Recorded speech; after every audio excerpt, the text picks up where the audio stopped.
Buenas tardes, equipo docente. Les habla Cristóbal Guerrero junto a Daniela Mejías. Haremos un análisis de un estudio que hace uso del modelo logístico para la evaluación de un crecimiento bacteriano. Todo esto para el curso de cálculo diferencial e integral de la Universidad de Chile. Indicadores de desempeño.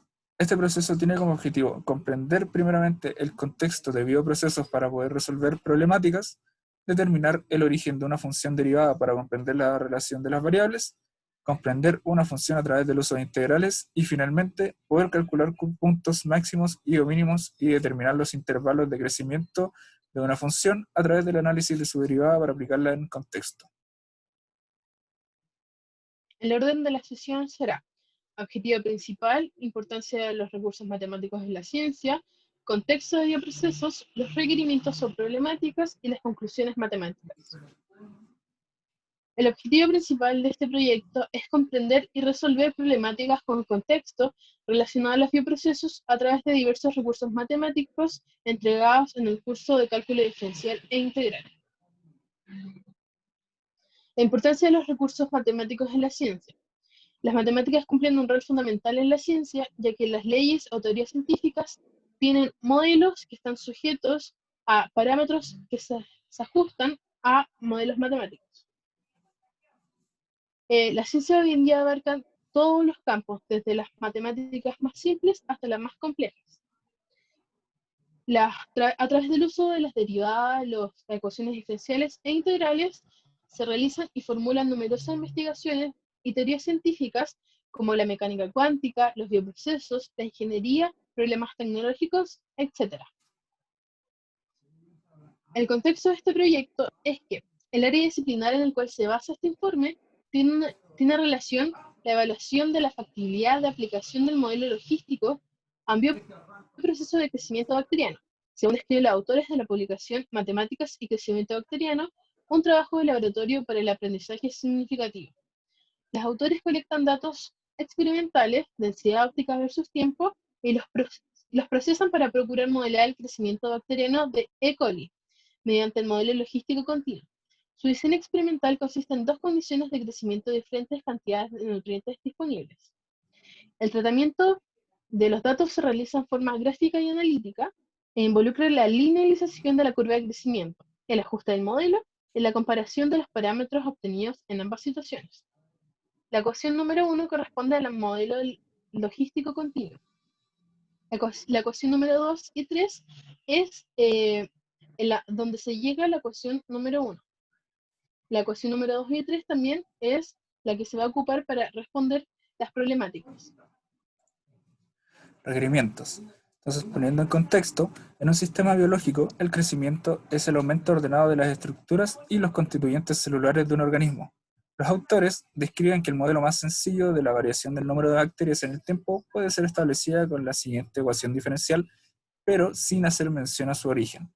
Tenemos aquí entonces la ecuación número 2, donde la derivada de n sobre t es la tasa de crecimiento de la población, n el tamaño de la población, T es el tiempo y K es la tasa de aumento per cápita. Es decir, qué tan rápido crece la población por cada individuo que existe dentro de la misma. Esto nos da paso a nuestro requerimiento número 1 y haciendo hincapié en que ellos no hacen mención en el origen de esta ecuación. Entonces, nuestro primer requerimiento es cuál es el origen y significado matemático de esta derivada. Para poder plantear este modelo debemos saber cómo se comporta el balance de masa para biomasa, definido en este caso como N, en un sistema cerrado. Para un sistema cerrado, este se comporta de la siguiente forma. La acumulación de biomasa es igual a la entrada de biomasa menos la salida de biomasa, más la formación de biomasa, menos el consumo de biomasa. Y sabemos que el sistema de crecimiento bacteriano utilizado es un sistema cerrado, por lo tanto, entrada de biomasa es igual a 0, salida de biomasa es igual a 0, formación de biomasa es positiva y consumo de biomasa es igual a 0.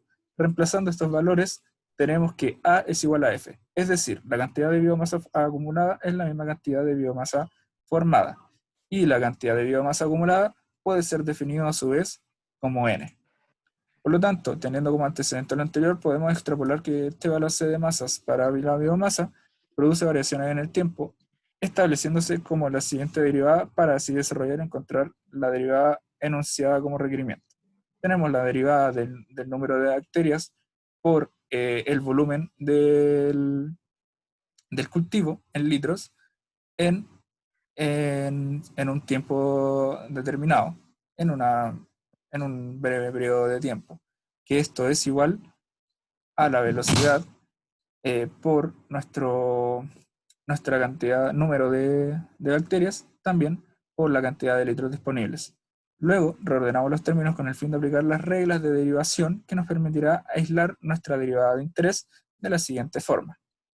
Luego, derivamos, ya que este es igual a 0, derivamos lo siguiente y simplificamos la constante b para así obtener, perdón, la variable b, perdón, para así obtener nuestra derivada de interés.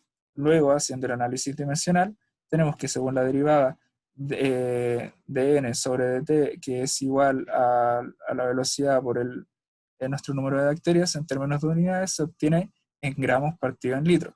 Por lo tanto, se deben simplificar los volúmenes L, quedando así que nuestra variación de individuos en un tiempo determinado está dada por la cantidad de gramos de esta en un volumen determinado.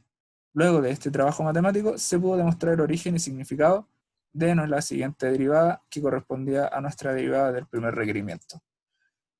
Cuando la tasa de aumento per cápita K toma el mismo valor positivo sin importar el tamaño de la población, entonces tenemos un crecimiento exponencial a partir de la ecuación diferencial anterior, la número 2, y haciendo supuesto de que K sea una constante que no dependa ni de n ni de t, se llegará a que nuestra ecuación número 3 es la solución función cuando nuestra población inicial es n de 0.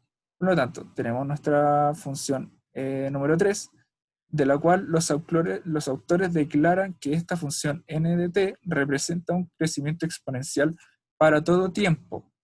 En este punto haremos particular referencia a esta frase, para todo tiempo, dado que esto no se cumple para toda la curva del modelo logístico, sino que solo para tramos de ella, lo cual da paso a nuestro requerimiento número 2. Con el uso de conocimientos de cálculo, es posible demostrar que la ecuación 3 no es aplicable en todo momento al crecimiento de la población bacteriana. Para lograr comprender esta función, debemos remitirnos a la obtenida en el requerimiento número 1. Tomamos nuestra primera derivada y luego reordenamos los términos para lograr integrar. ¿Para qué vamos a integrar? Y vamos a integrar con límites de integración debido a lo explicado anteriormente, de que la población, necesitamos una población inicial, que en este caso n inicial es igual a n de 0, y nuestra n final vendría siendo n. Por lo tanto, establecemos como límite de integración n inicial y n final de la derivada de n sobre n, que es igual también a nuestra integral del tiempo inicial hasta el tiempo final, por integrando k por d dt. En este punto del desarrollo matemático debe considerarse que nuestra k es constante, ya que solo se puede integrar cuando k es constante. De lo contrario, esto no es posible integrarlo. Reescribimos entonces los límites de integración de la parte izquierda de la igualdad con el fin de que la expresión esté definida desde n inicial hasta n final, y reemplazamos nuestro t inicial, que es igual a 0, ya que por contexto no puede ser negativo. Entonces aquí tenemos la reescritura de nuestros límites de integración. Sacamos por reglas de integración nuestra constante, recordar que determinamos que k es constante, y reemplazamos nuestro t inicial como 0. Reescribimos luego los límites de integración de la parte derecha de la igualdad con el fin de que la expresión esté definida desde nuestro t inicial hasta t, quedando de la siguiente forma.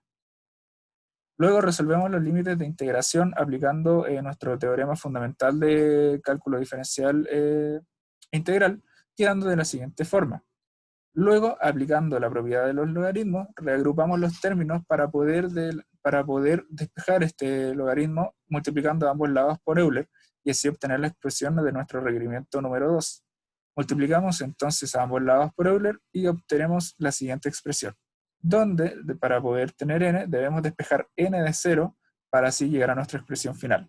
Entonces, a partir del desarrollo analítico del origen de la ecuación 3, podemos señalar que esta última no es aplicable para todo el proceso de crecimiento bacteriano, tal cual mencionan los autores. Todo esto debido a que no es factible poder integrar la ecuación número 2 sin que nuestra variable k, que es nuestra velocidad específica de crecimiento, sea constante, ya que solo eso ocurre cuando el crecimiento se encuentra en fase exponencial, lo cual deja en evidencia el error de que cometieron los autores al escribir su paper original de investigación. Para desarrollar el objetivo, los autores midieron experimentalmente el número de bacterias en cultivo de coli a partir de la determinación de la densidad óptica en el tiempo bajo distintas condiciones de cultivo con un medio de cultivo estándar. Generaron dos condiciones de disponibilidad de nutrientes, una primera condición de disponibilidad normal y una segunda condición limitada a una cuarta parte de la anterior. En ambas condiciones establecieron cultivos de 9 horas o hasta saturación. Tras tabular los datos, obtuvieron la siguiente gráfica que se muestra de biomasa en función del tiempo. Por lo tanto, el requerimiento número 3 es, según estos datos aproximados, ¿cuál es la monotonía de la función y sus puntos máximos y o mínimos? Por lo tanto, lo primero que se hizo fue una linealización de los datos obtenidos en la gráfica de biomasa versus tiempo. Se obtuvo una ecuación polinómica de grado 2 que es n de t igual a 7 por 10 elevado a la menos 6 t cuadrado más 0,028 t menos 0,157. Determinamos la derivada de esta función para determinar los puntos máximos y o mínimos que pueda tener. Realizamos todo según las reglas de las derivadas y obtenemos que la derivada de n de t es igual a la ecuación 1,4 por 10 elevado a la menos 5t más 0,0028. Ya que la función n de t y su derivada tienen el dominio en los reales, para obtener los puntos críticos tenemos que igualar la derivada de n de t a 0. Igualamos la derivada para despejar t. Una vez despejado t, realizamos el cálculo matemático y obtenemos que el valor de t es menos 200. A través del valor obtenido de t, determinamos la coordenada de n, reemplazando el valor de t en la función original. Por lo tanto, hacemos el reemplazo, los cálculos matemáticos y obtenemos que el valor de n cuando t es igual a menos 200 es menos 0,4375. Por lo tanto, nuestra coordenada es menos 200, menos 0,4375. Debido a que estamos con una función polinómica de grado 2, nuestro a en este caso es mayor a 0. Por lo tanto, la función consta con un punto mínimo. Luego, para determinar los intervalos, si la curva crece o decrece, realizamos un análisis de signos, donde menos infinito, menos 200, sin tomar estos valores, los valores de la derivada de n de t toma valores negativos. Por lo tanto, la curva se encuentra en decrecimiento. En el intervalo de menos 200, infinito positivo, sin tomar estos valores, tenemos que los valores de la derivada de n de t son positivos. Por lo tanto, la curva se encuentra en crecimiento. Sin embargo, tenemos que analizarla en el contexto, debido a que t representa el tiempo en minutos y n de t es la población de bacterias en un tiempo.